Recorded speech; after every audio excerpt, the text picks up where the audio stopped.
What happens when a white neighbor calls the police on a black father just for grilling in his own backyard? She had no idea that the smoke rising from his barbecue would ignite something far bigger. What happened next challenged everything she thought she controlled. The kind of morning that rolled into Oakland that Saturday wasn't just warm, it was forgiving. The kind of sun that didn't scorch, but laid itself softly across rooftops, fences, and backyard lawns like it knew people needed a break, especially folks like Jamal Brooks. He stood barefoot on the worn deck of his yard, spatula in one hand, an apron reading Grill Sergeant, dusted with charcoal, and a plate of marinated wings sizzling over open flame. His face, is slightly sweaty, a little tired, and completely at peace, looked like a man who'd carved out his slice of freedom and wasn't giving it back. This wasn't just a cookout. This was a celebration. After months of laying low, fighting bills, late-night ER visits with his youngest, and dodging the daily microaggressions that life never fails to sprinkle in like salt you never asked for, today felt like a win. A small one, yes, but a win nonetheless. Kids ran wild with neon squirt guns, giggling like chaos was their full-time job. His wife Tanya floated between the patio table and cooler, handing out paper cups of lemonade that didn't just quench thirst, they healed. Across the fence, neighbors peeked in, drawn not just by the aroma of seasoned chicken, but by the sound of something rare. Black joy, unfiltered and uninterrupted. Jamal flipped a wing with flair. He knew what this meant.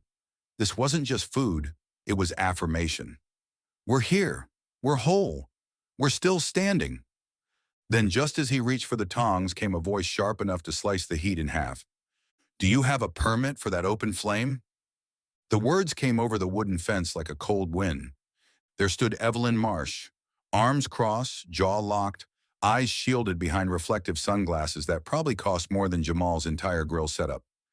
Her skin was pale and pulled tight like someone who hadn't smiled in decades. Behind her, as always, was her husband, a man so unremarkable he practically blended into their beige siding. In his hand, the ever-present tablet, camera already rolling. Good morning, Mrs. Marsh, Jamal replied without turning around, never missing a beat as he basted the chicken. Hope you're enjoying the aroma. That's smoked paprika, a little garlic. I'm enjoying a blatant violation of city ordinances, she snapped. That smoke is coming directly into our house, and there are far too many people back here. Suspicious ones. There it was, the word. Suspicious. That trusty catch-all for not white enough to be comfortable. Tanya stepped forward, the kind of woman who could serve sass and calm in the same breath. Her smile was rehearsed, the one you learned when growing up black and female in America. Pleasant enough to diffuse tension, sharp enough to say, don't try me. We turned the music down, ma'am. No one's doing anything illegal. We're just celebrating being together. This isn't a nightclub, Evelyn barked, and I refuse to breathe in this smoke all afternoon. Jamal chuckled, finally turning to look at her. Right, because grilled chicken is the real threat to the neighborhood. You think this is funny, she hissed, pulling out her phone with a speed that said she'd planned this moment since the first whiff of mesquite hit her nostrils. Her fingers danced over the screen. Yes, police? I'd like to report an unauthorized gathering. Loud music, possible substances being used. Yes, and a large group of African Americans in my neighbor's backyard. She said African Americans like it was a disease. Jamal went still. He placed the spatula gently on the table, wiped his hands with deliberate calm, and met Tanya's eyes. She was holding their youngest daughter, whispering something soft about ice cream. But her expression wasn't afraid. It was fire. Familiar fire. The kind that says, not today. Around the yard, the air shifted. Moods dimmed. Conversations quieted. One teenage boy pulled out his phone and hit record. Not for memories, but as a shield. In this world, when you're black and the police are called, filming isn't paranoia, it's protocol. 7 minutes later, the cops showed up. Black SUV, lights low but still flashing. That eerie, slow spin that says, we don't want attention, but we want you to know we're watching. 2 officers stepped out, one young and clean-shaven, Looked like he still apologized to his mother after swearing. The other, older, broader, eyes set like concrete blocks. The kind of man who wore authority like armor. Officer Drake and Sergeant Hardy. They walked past Evelyn, who pointed toward the backyard like she'd just uncovered a major crime ring. Her face glowed with vindication. It wasn't about noise. It wasn't even about the smoke. It was about power. And putting people like Jamal back in their place. "Good afternoon, sir," the younger cop said, voice flat but not aggressive. "We've had a complaint about noise, suspicious activity, possible illegal substances." "Suspiciously delicious chicken, maybe," Jamal interrupted with a half-smile. "I'm guilty of that one." Drake blinked. Hardy did not. He took a step forward, scanning the backyard as if searching for something to charge. His tone was cold, like steel freshly sharpened. "Do you have a permit for this gathering?" "It's not a gathering," Jamal replied, his voice firm. "It's my family. This is my home. These are my guests. That's my grill. And no, I don't have a permit to live." "There are too many cars, too many people," Hardy replied, squinting like every black face was a potential code violation. "We need to verify there's no unlawful activity." "Oh, well, in that case, let me call the FBI. We might be harboring unlicensed potato salad," Jamal shot back, stepping between the grill and the officers, his body calm, his tone cutting. Drake shifted his weight, visibly uncomfortable. He wasn't blind. He saw what was happening, but Hardy kept pushing. "IDs from everyone. Property documentation. If you can't provide proof—" Tanya stepped forward, her voice like glass. Beautiful, smooth, and capable of slicing skin. "Should I wake my baby and ask her for identification too?" And then, unexpectedly, came another voice, raspy, defiant, and cracked with age. "Enough!" Mrs. Ellen, the elderly white neighbor from 2 doors down, stood with her cane, pointing toward Jamal. "This man saved my life 2 years ago when my house caught fire. He didn't ask for my ID before running into the smoke. He didn't check my paperwork before pulling me out. And now you're here treating him like a criminal because he's having a cookout?" Hardy didn't even flinch. His eyes went blank, like her words bounced off armor. But Jamal saw it. The crowd behind her. Neighbors stepping out. Latino families. The young couple with their dogs. Teens with raised phones. Silent, watching, bearing witness. And Jamal? He stood tall, his voice strong enough to hush the wind. "I'm not leaving. I'm not quieting down. I'm not apologizing for living. You came here hoping to see something criminal? Look around. You found a man, his family, and a grill. That's not a crime. That's resilience." Drake's eyes met his for one long second, and he didn't say a word. But Hardy's hand hovered near his radio, ready to escalate, ready to call in reinforcements. The real show was just beginning. What happened next changed everything. You won't want to miss how it all unfolded. The moment that backyard turned into a battleground of dignity, it's coming. Sergeant Hardy's hand hovered over the radio like a reflex, not necessity. A gesture of dominion, a reminder that in his world, every syllable he uttered could bend the day to his will without question. 502 calling, this is Hardy. "We need backup at the address," he said, voice low and unwavering. "On what grounds?" Jamal interrupted, his tone even, tempered, almost comforting in its calm. A man who had rehearsed this exact moment in his mind more times than he cared to count, showing no fear, only an undercurrent of threat, that black-centered confidence that unsettles the machinery of control. "My job is to determine grounds," Hardy replied curtly, stepping forward as though the gravel under his boots meant something sacred. "My job," Jamal said, voice deepening just a notch, "is to protect mine. And today protecting mine means not budging, not blinking, not surrendering space we've carved out for ourselves. Got it?" Officer Drake shifted from foot to foot, his discomfort palpable, like waterlogged shoes begging for dry pavement. In his eyes flickered that tiny break in the mask of duty, the moment a man sees the lie he's enforcing in someone else's home. Drake felt it, that blade-sharp shame that comes when you realize your badge might be a barrier keeping more vulnerable people from breathing freely, rather than a shield defending them. But Hardy wasn't listening. Across the grass, neighbors who had once lingered behind fences now edged closer, drawn not by curiosity but by a collective urge to stand up. A veteran on crutches, Mr. Ray, led the procession. Sawdust from the wind speckled his camouflage jacket, proof of the decades he'd lived in. "I fought under that flag," he shouted across the yard, voice rasped by age, memory, conviction.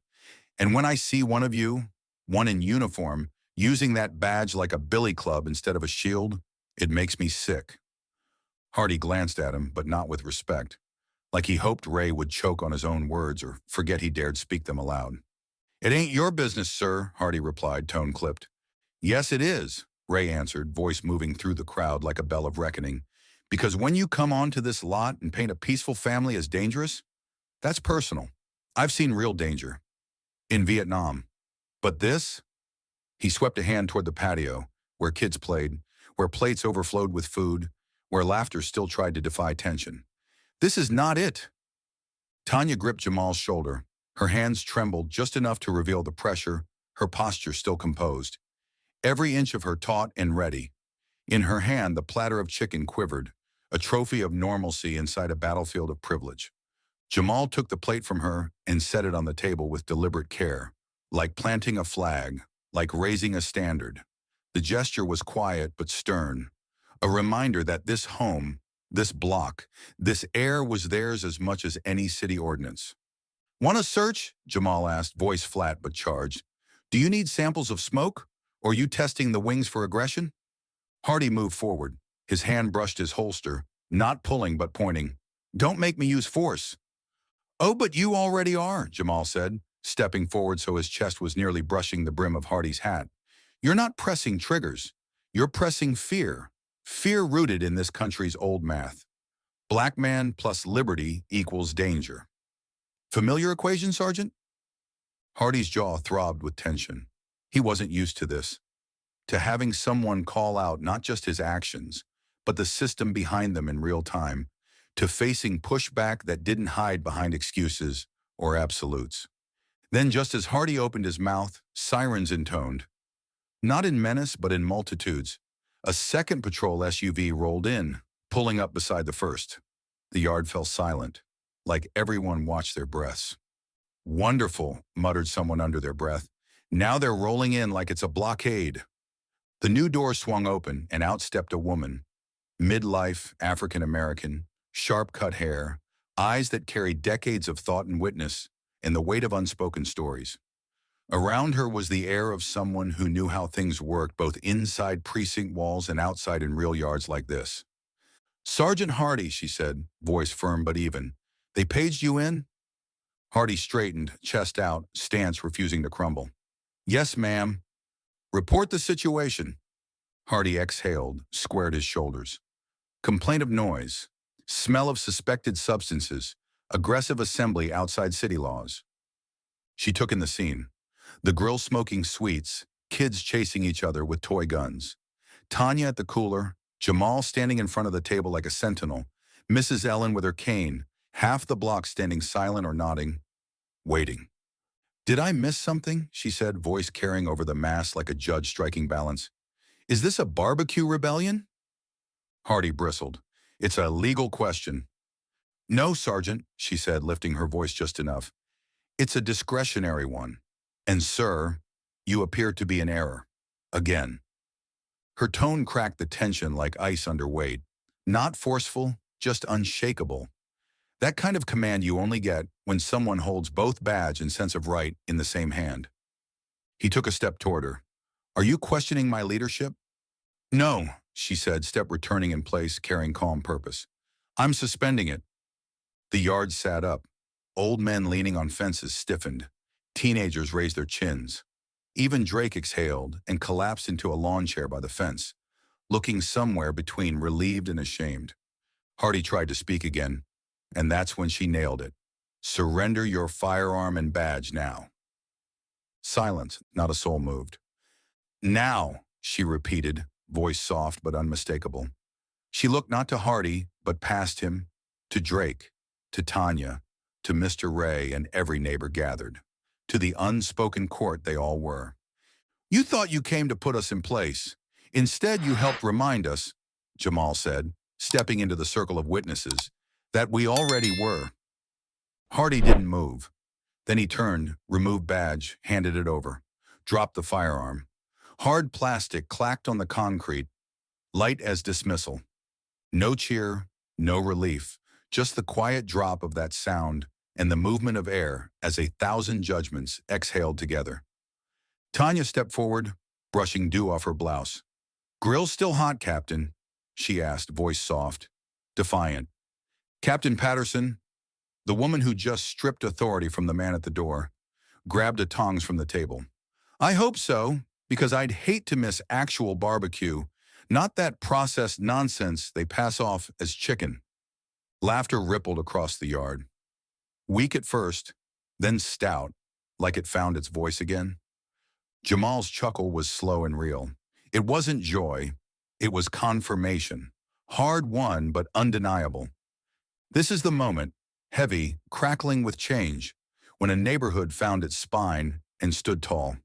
If that didn't grab you, just wait for how this ripples through the rest of the block, the precinct meetings, the media cameras, the hearts and minds that follow.